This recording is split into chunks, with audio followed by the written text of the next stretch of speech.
அடுத்தடுத்து வந்த அனைத்து வாகனங்களையும் வரிசையாக தடுத்து ஓரங்கட்டிய டிராபிக் போலீஸ்.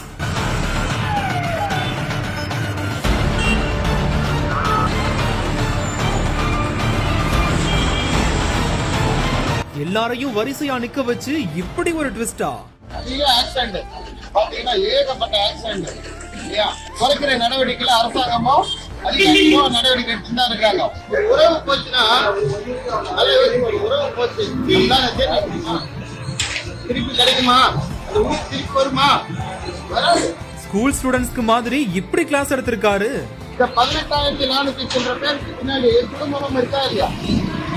அண்ணன், தம்பி, அப்பா, அம்மா, வயசு, குழந்தைங்க எல்லாருமே அவங்க உறவு இருக்கா இல்லையா? அந்த உறவு எங்க நிக்கிறாங்க? 18 வருஷம் 18,400 பேர் இறந்துட்டாங்க. அவங்களுடைய உறவினர்கள் எங்க இருக்கிறாங்க? அவங்க ஒய்ஃபு, குழந்தைங்க நடுத்தர வீட்டுக்கு நான் போயிட்டு வந்துடுறேன்னு போனவர் திரும்பி வரல அப்படின்னா நாட்டுக்கும் நஷ்டம், அந்த குடும்பத்துக்கும்.